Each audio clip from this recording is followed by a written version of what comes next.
a podcast to honor the gods. This better come with a sacrifice. Dave X Media. Content and Capable acknowledges the Indigenous people on the land on which we record this podcast, the Turungurung people. We offer our respect to their elders, past, present and emerging, and extend that respect to all Aboriginal and Torres Strait Islander people. Sovereignty was never ceded. Hello, intrepid listener. Welcome to Content and Capable's 100th episode. Insert cheer noises here, editing Sam. I'm so glad you've made it. I'm very excited to celebrate. We've set up a party. There's balloons, there's party hats, there's even cake I hear. But before I can get into all of the proper celebrations, I wanted to thank you, first of all. Thank you so much for being here along this journey. I've really appreciated everyone who's stuck from the beginning or who's come in the last few weeks. I can't wait to share with all the amazing things I get up to in the future. But this journey wouldn't be possible without some very special friends of mine, and that's the members of the Deus Ex Media Network. We're going to hear from those people in a second. We're going to wander around our proverbial party room and have a chat to them. But first of all, I wanted to thank you. It really does mean the world to be able to do this podcast, and to be able to do this podcast as regularly as I get to. We're going to keep moving on. I think I spy Mary Clay down the back of the party, so let's go down there. Let's see whether Mary Clay has any questions for me.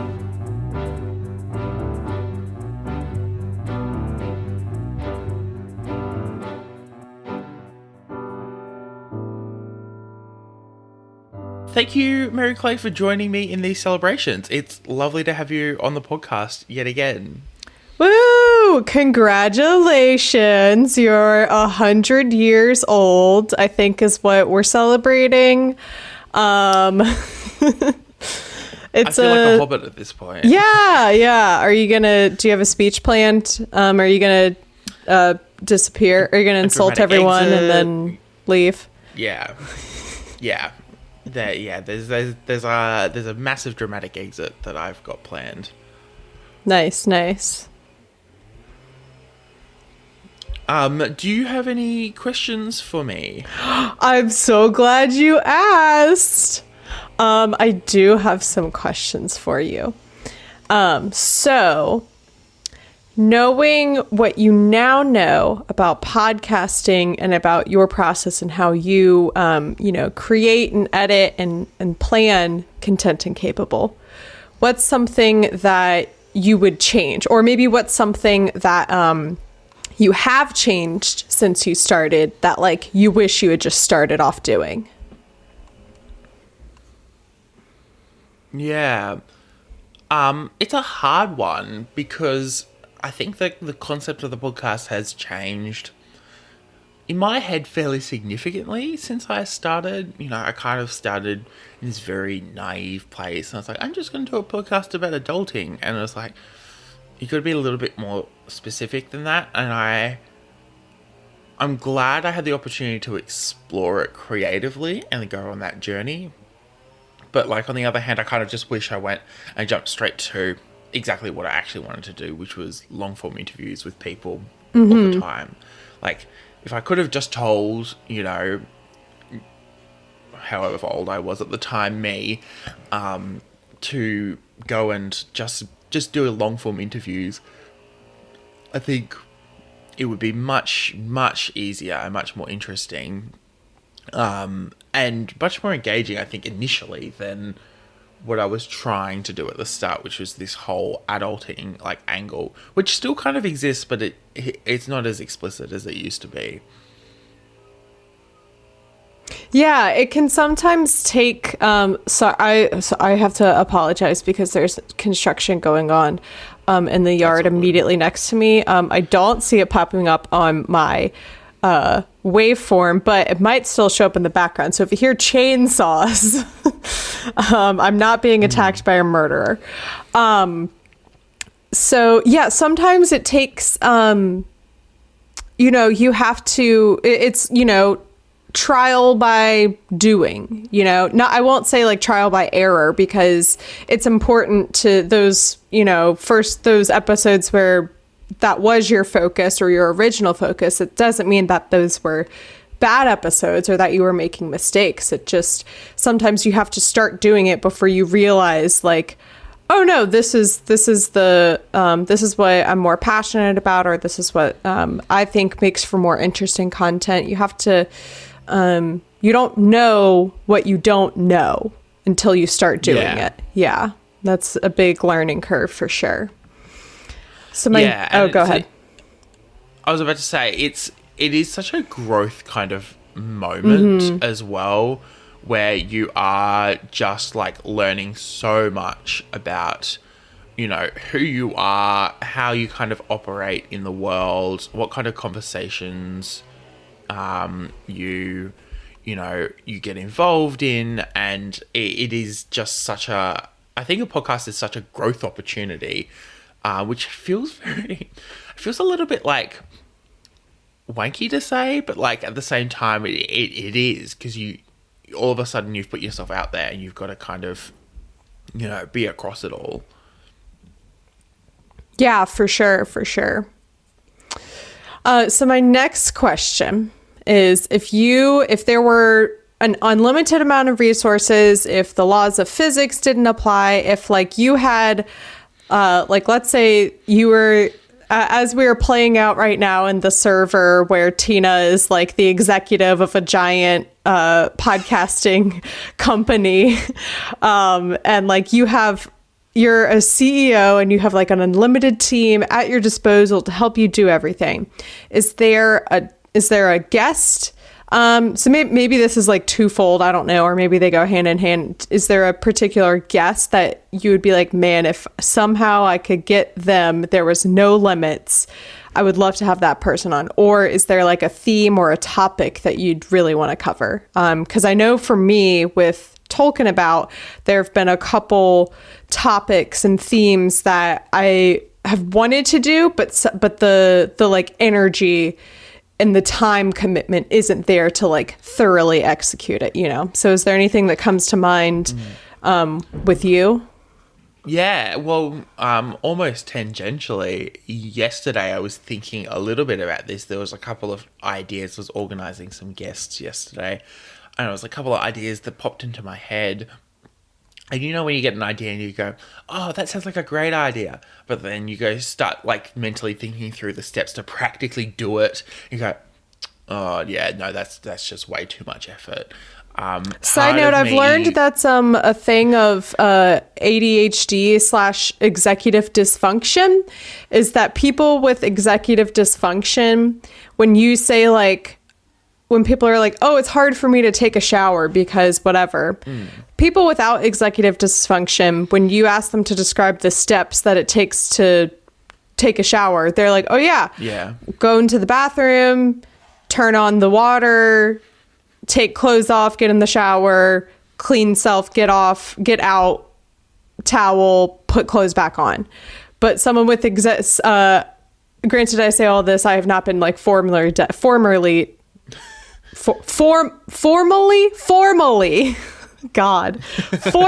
diagnosed, but I definitely do relate to this like executive dysfunction thing where I'm like, oh, but for me to shower, I think about like, well, I'm going to be cold because I'm going to take my clothes off, and I haven't turned the heating on in my apartment yet.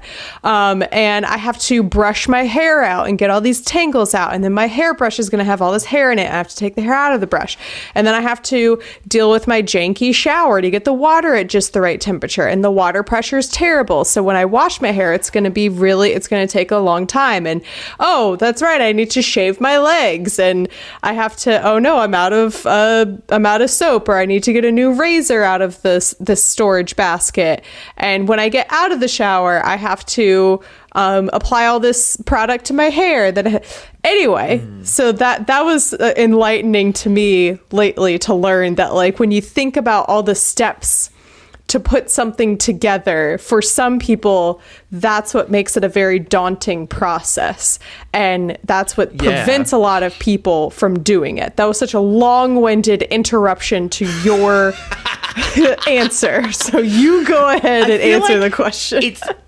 I feel like every podcaster must just have like executive dysfunction in some format, because it is just like a mental, like, I've got to think about all the steps that I've got to get through to be able to produce a podcast episode. And I was thinking about it in terms of like current affairs and events and cultural movements. So, for example, the writers and actors strikes. The writers' strikes have just wrapped up as we were recording this.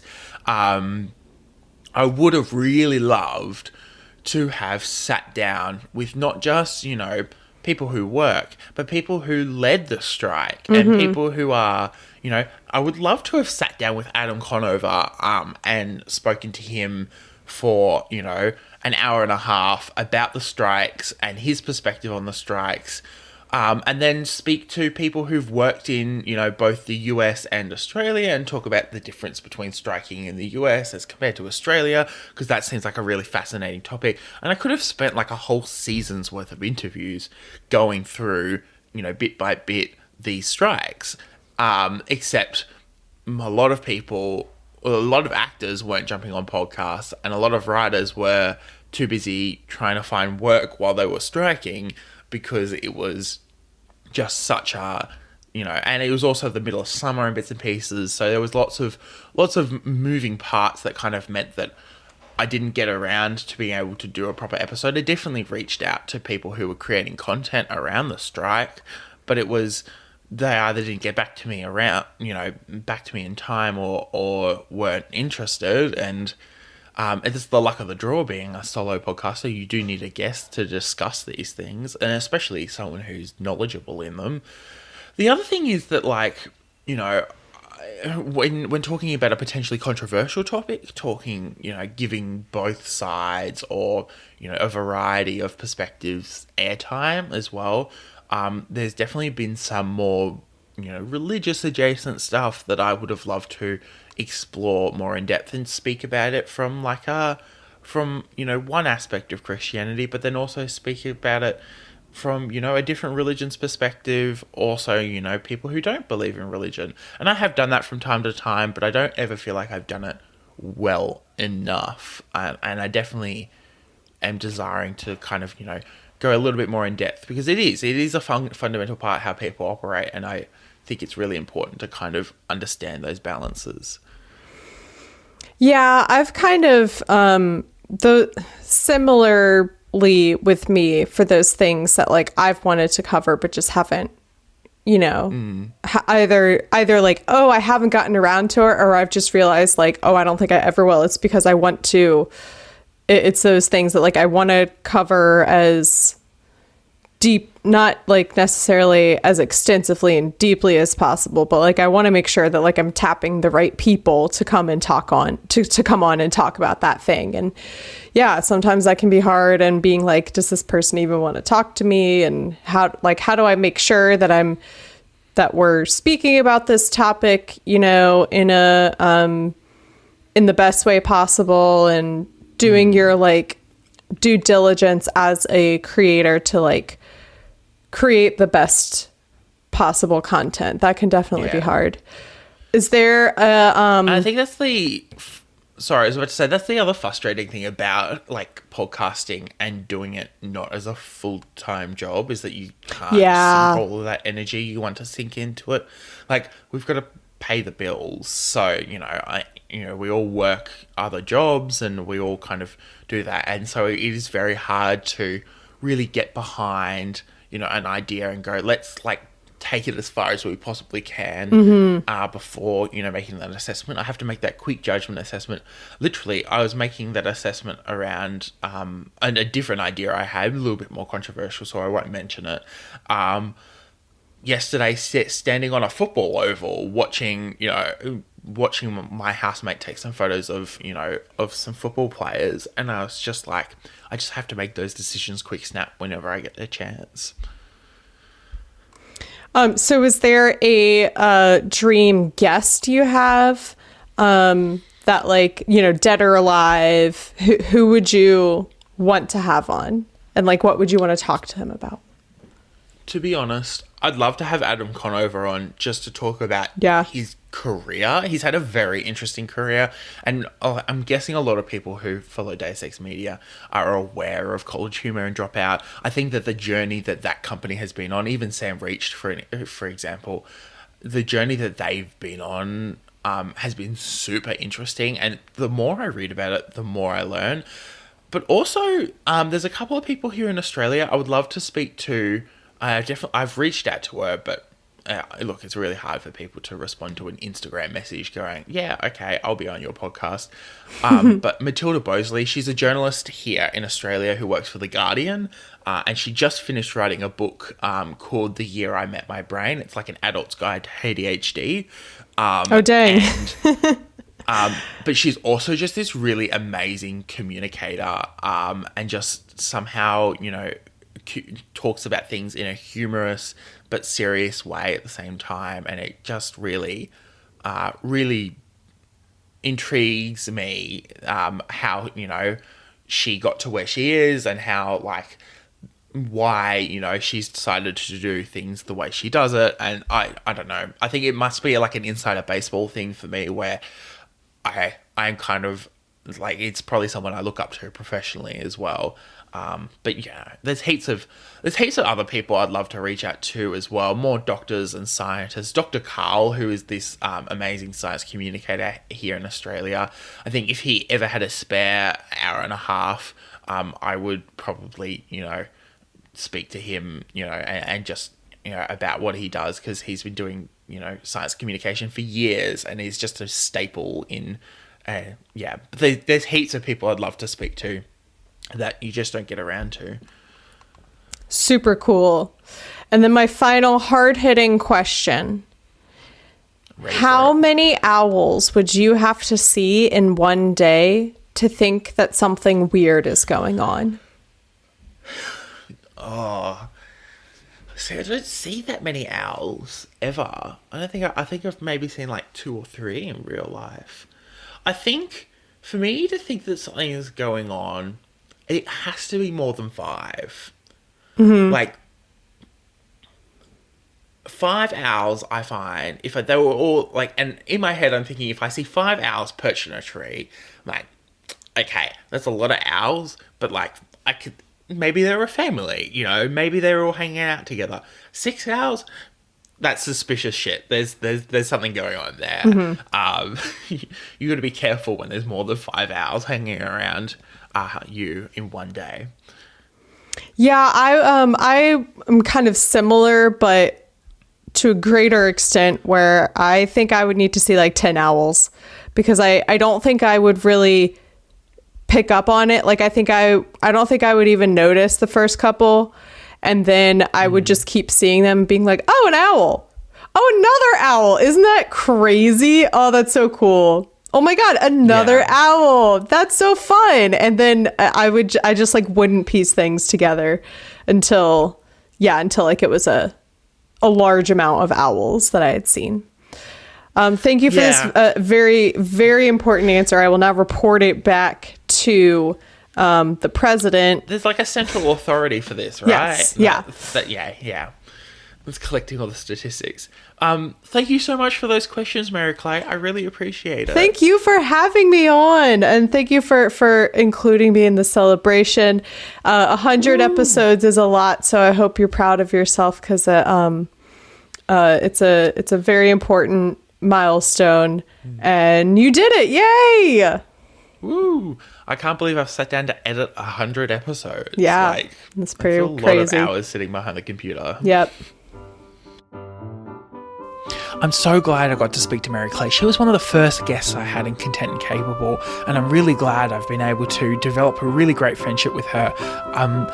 She is kind of the person who got me to the Deus Ex Media Network. However, there is one person who also is a part of the Deus Ex Media Network that this podcast wouldn't be here without, and that is Christina. I think Christina is partying on the dance floor, so we're going to walk over to the dance floor, boogieing our way through and I think, oh yes, okay, I can see her. Let's go there and let's see if she's got something to say.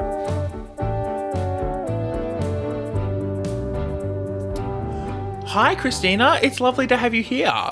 Hi, Sam. Oh my gosh, I'm always so happy to be here. Thank you for joining me on my 100 episode celebrations. I can't believe it. You've come so far. This is incredible.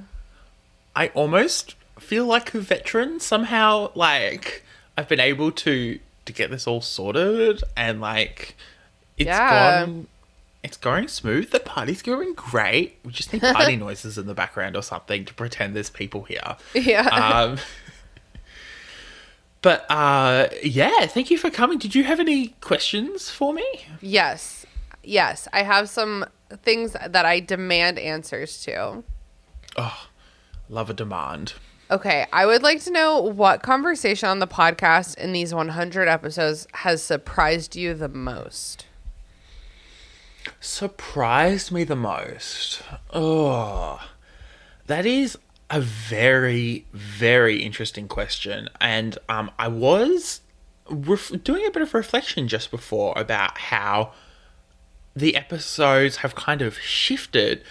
And I think that the surprise in the shift kind of came, like a couple weeks after. But it was this episode. It was having Carrie on, Charlie's mum, about talking about dolls, and it surprised me, I think, because it's where the perspective of the podcast kind of shifted a bit, and I think this is where, like, you know, the journey kind of started to have the podcast kind of grow into what it is today. I think it, you know, I think it'd be fair to argue that the podcast has significantly changed over the last few years. Yeah. But there's a lot of other episodes that have surprised me for a variety of other reasons.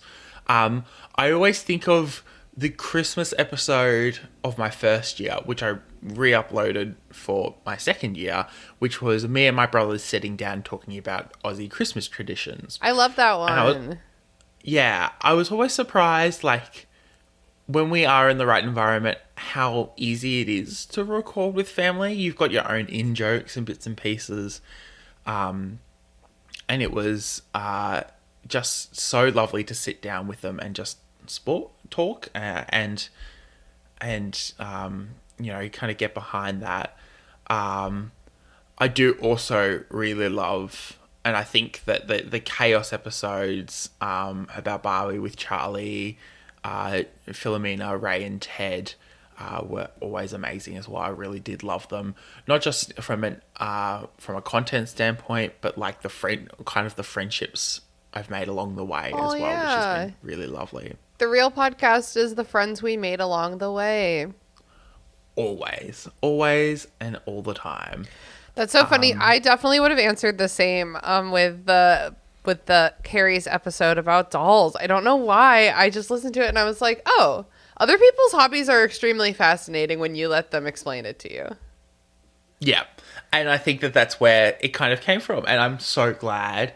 I think you and Taylor were the ones who pointed it out to me clearly a couple of weeks afterwards. Someone, I think I asked for, like, I had to showcase an episode for something, and you turned around and were like, go show Carrie's episode. It's really amazing. I think more recently, the ones that have surprised me were the episodes with Grant and Maya and Lauren and James. That's Well I Laughed and Sort of Kind of Funny. I think I was surprised because realistically, those are podcasts with bigger appeal, and they were really excited to jump on with me. Yeah.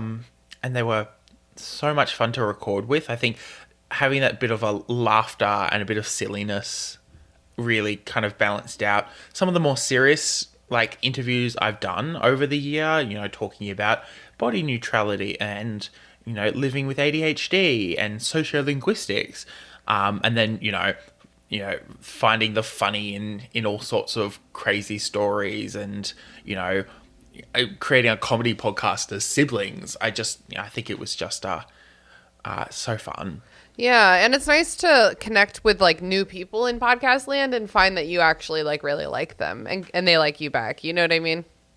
Yeah, exactly. I can't stop talking about them. I feel like I've become like almost like a pest of a fan of just kind of, I love them so much. They're amazing. Everyone be nice to them. Okay, next is how has your voice changed through running this podcast? Not like the sound of your voice, although you could talk about that. But like, you know, the way you present yourself in your like artistic voice. I think it's interesting. I've come like peaks and troughs. I think that it's very hard to put a massive amount of creative energy into a project that isn't your job. I found that very fascinating this year, working full-time as a journalist, is that the stories that I once thought were not possible because I just didn't have the time to do, I've been able to put that effort into. And it's kind of made me realize that if I set aside a couple more hours a week, I can be a little bit more creative and a little bit more pushed to, you know, create interesting content for the podcast. And considered content for the podcast as well. A little bit more preparation before an episode, a little bit more preparation after an episode, a bit more of a focus on engaging social media content and bits and pieces. And I think that that's really quite vital to a successful podcast now that I finally have gotten myself around to doing it. But also creatively, I think I've had a lot more fun with audio editing. I always thought audio editing was this nebulous thing that just kind of, you know, and I think if you listen back to those early episodes, there's a bit of a chopping and I'm a little bit more creative in the way I like edit out things.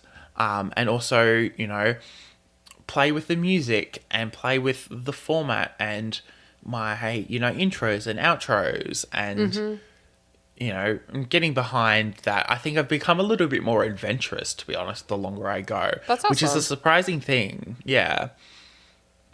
I love that so much. Do you think that that's connected to like the voice of like the brand as a whole? You know what I mean? Especially since we rebranded as Deus Ex Media.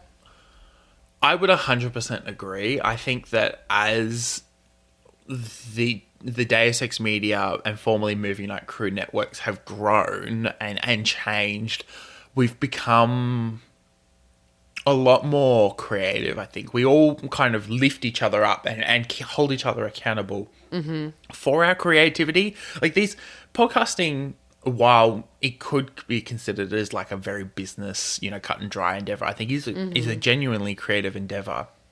And when you let that creativity shine, some of the best content you'll see will exist. Yeah. Like I'm thinking even back, you know, last week's episode with Josh from Super Scary, not last week, sorry, the week before, where we talked about the Hollywood strikes and how it's kind of forced him to be really creative in the way that, you know, he creates episodes. And let's be honest, that wasn't just Josh. It was a collaborative affair between all of us, and we all, you know, put our hands up to suggest and help as best we could. And it was a great creative exercise. And I think 3 years ago, I would have no idea how to pivot something like that. I would have thought all was lost. Yeah, totally. I love that so much. Okay, last question. Most important question. What is your favorite color? See, it exists on a spectrum, I think, from like green through to like a light blue. I think that like spectrum of color is really fun. I like my greens. I like my aquas. I like my aquamarines. Maybe they're the same color. Who knows? But then I also do like a good like light blue. I own a lot of blue shirts. And a lot of That's so boyish of you. I know, very boyish, but it was always my color as a kid was green, so I did love that. But I also love the color blue because I think it just, I don't know, to me it suits me. I don't wear a lot of red very often. Oh, yeah. And so if I had to choose between the two colors, blue would usually be my preference. Although Yeah. I've gotten into a lot of pink recently. I don't mind the color pink. And nor do I. That's my favorite color. But yeah, blue's good. Blue's very like versatile. It can do a lot. It is. And like the color blue that we have in like the Content and Capable logo, I think is the darkest like blue I really enjoy. Oh, yeah. And it is that It's a quite good like shade. sea blue. Yeah. Yeah, it's solid. Oh, Sam, Awesome. I'm so proud of you for having done 100 episodes. I know it's the more I think about it, the more I think about the magnitude. I've been sitting, behind a microphone well and truly more than 100 times now. So it's definitely been such an incredible experience. Maybe I need to upgrade the microphone. Maybe this one needs to have a bit of a holiday, being in front of my face so many times. No, as soon as you unplug something, the whole system is at risk. The amount of times I'm surprised. The amount of times I unplug and replug everything. I've only ever had a couple of major technical difficulties with my microphone. It's so scary. I never unplug anything if I can help it. But I do have a yeah. desktop. I think that's the problem. The desktop is just like a scarier thing to unplug things from. Yeah. Also, thank you so much. And thank you for joining me on my celebration journey. It's been a pleasure. I always love a good chat with Christina. It's always so much fun and I really do enjoy it. But we need to round it off with one more person. Then I think it might be time for me to get right into the swing of a good celebration with plenty of cake and plenty of really, really good food, because that's what a party means to me. But someone who shares a love of food, and particularly the colour blue, is Charlie. And Charlie and I have been on more episodes than I think I can even remember how to count. So we're gonna see whether we can find Charlie. Now, I think Charlie might not be exactly where I am in the middle of the dance floor. I think Charlie might be off to the side drinking a Coke. So I'm going to go head over there and see near where all the Cokes are and see whether Charlie's over there. Oh, I think I can spy them. So we have a chat to them, and then thank you so much for coming to this party. I've really enjoyed your company. Welcome, Charlie, to my 100th episode celebrations. I'm so glad you're here to celebrate with me. Yeah, thanks for having me, Sam. I'm always down. There's cake in the corner. I've got party snacks. Is it blue in the other cake? corner. Pardon? Is it blue? Is the cake blue? Blue. You need some blue food. Unfortunately, it's just got blue icing. It's not blue all the way through. So you need some blue velvet partial to, cake. like a chocolate cake. Yeah, blue velvet cake. I think that might be in store maybe the next time. Yeah. Okay. All I'm now thinking about is the chocolate cake that's sitting in my fridge that I really want to eat. You need to have that later. Go have I some had it cake. for breakfast yesterday morning. It was great. Just once a month, people should just eat cake for breakfast. If you're an adult, go and do it. You're allowed. Yeah. Exactly. I hear you have some questions for me that you wanted to ask. Yeah, I sure have some questions. Now, the tables have tabled. Haha, I'm the interviewer. So Sam, what was the original intention with this podcast? And how exactly has that changed in the past, 2 years now?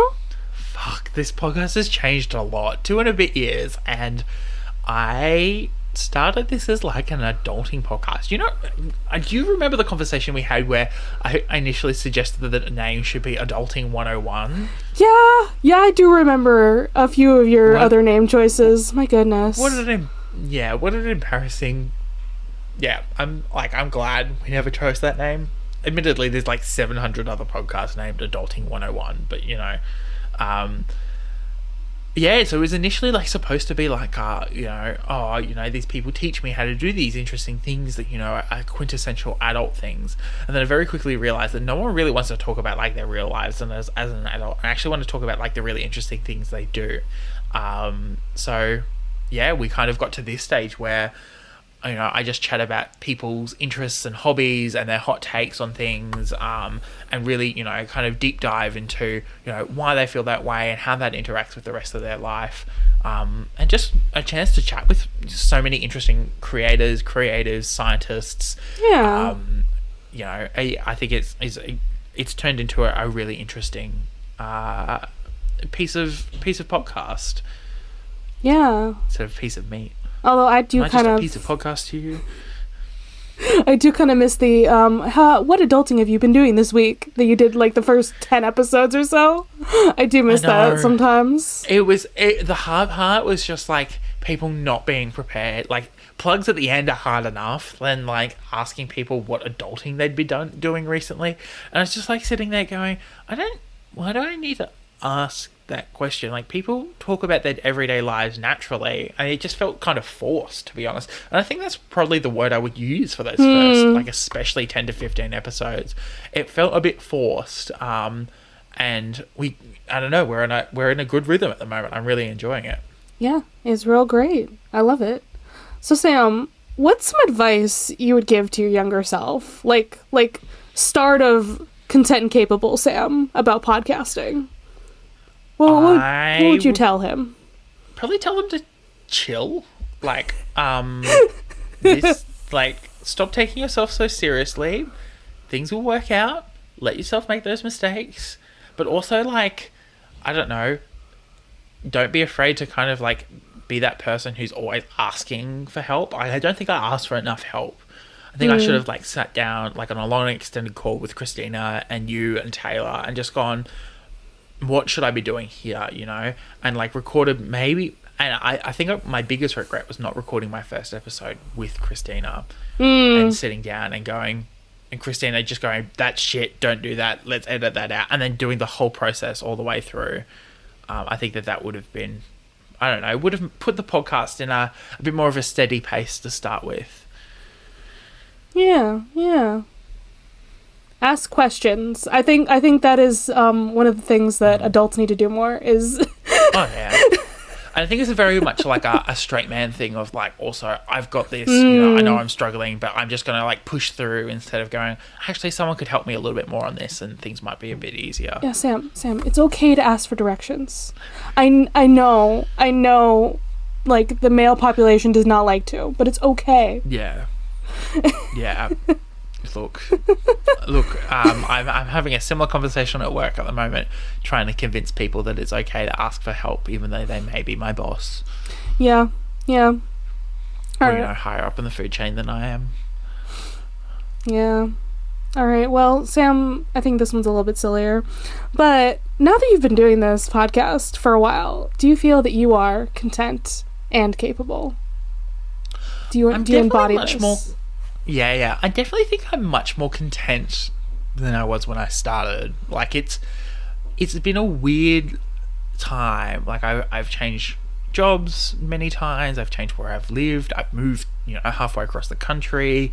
There's been a lot of change, and I think that like as I kind of like sit and reflect, I'm like, I'm pretty content with where I'm at, podcast and personally. And I feel pretty capable at what I'm doing. Like everything I do, I feel pretty capable at what I'm doing. There's plenty of mistakes, but mistakes are a part of life. And I think I'm content with those mistakes as well. Like, part of capability is also contentedness and, contented with, what you are. I think, I don't know, maybe the title of this podcast is like an onion. It's got a little bit more layers than people realize. Mm-hmm. And it's not content. It's content. I know. What content have I done? There's a lot of things. I mean, they're all content creators, half of them, I swear. I was about to say, I am content now. I'm just a content machine. Exactly. Therefore, you're both content and content. Yeah, I know. It's definitely been such a fascinating experience. I don't know. Can I ask you a question, Charlie? Oh, okay. I guess so. I guess you're allowed to. It is your podcast. I don't know. What did you think of, I don't know. What did you think of the podcast when it started? Be honest. I'm not going to be personally offended by what you say. But, I mean, I don't know. What you were trying to find your footing. and you were trying to, like, you know, figure out how to have a conversation with people. So, you know, it could have been better, but you know that. Yeah. So you needed more balanced know. conversation and more, like, Yeah. you know, asking questions of the person. Yeah. I think that, like, I don't know, I got a bit excited. It was a fascinating, like, you know, getting quite excited that, you know, I was behind a microphone. I was like, okay, now is my time to not shut up. And it's like, Yeah. well, no. My job is actually to shut up and listen to people now. Sam, you need to, like, hush that white cishet male privilege. Like hush it so far down. Uplift the other people. Come on. Yeah. Pull a Rick Riordan here. Like, Yeah, you know. I just need to have someone, like, you know, do their own podcast within my podcast now, and just, you know, kind of let it happen. I mean, that's what your episodes are. You're like, hey, here's this cool person. I want you to, like, follow them and, like, hear their story. That's what you do here. Yeah, that's so good. I definitely think that, like, now that I'm a few years into it and, like, 100 episodes in, I've, you know, got, like, I can help other people. I feel like I can, like, lift up people who are just starting out, or, like, people who are not across, you know, the nuances and the ups and downs of it all. Kind of go, come on here, we can chat. You know, your feelings are incredibly valid, and, you know, everything you do is, you know, really important. Yeah, it's good shit. Yeah. Oh, thank you so much for coming. I'm Thank super you. excited to see what the next 100 episodes brings. 100 more. Woo! At least 100 more. At least, if not more than that. It's I just don't know what's 100 gonna go more, on. and then you stop. That's it. No more after that. That's what I should title the 200 episode anniversary of, like, I'm quitting, kinda. That's when you do another rebrand, actually. Yeah. Yeah, like rebrand part 4, you know, new music again by Jason for the second time That's now. when we you know. rebrand the network again, too. Right? Oh, yeah. Rebrand the network, rebrand the podcast, rebrand all the podcasts. All the podcasts then have different names. And, you know, Of course. Yeah. You don't cover Rick Riordan's work anymore. You cover, you know, Owen Colfer's work. I don't know who that is, but okay. He wrote the Artemis Fowl series. Oh, okay. As I continue to go and celebrate the success and the journey I've been on here on Content and Capable, I wanted to thank you, listener, one last time. It's been really amazing to be a part of this journey. I'm really glad I get to experiment every week with Content and Capable and speak to a variety of new and interesting people and make really, really great friends along the way. And the only reason it's possible is because of you. Make sure you leave a comment of support through a review, or even rate us as well. You can follow Content and Capable, the letter N Capable on Instagram. You can find us on Facebook as well. Feel free to send me a message to celebrate 100 episodes. It's a momentous occasion, and I want to share the love with everyone. Definitely go check out our social media as well. There's heaps of stats. I'm a bit of a nerdy person, so I've done a bit of a stats breakdown over the past 100 episodes, and I can't wait to see what the next 100 episodes bring. Thank you so much for listening.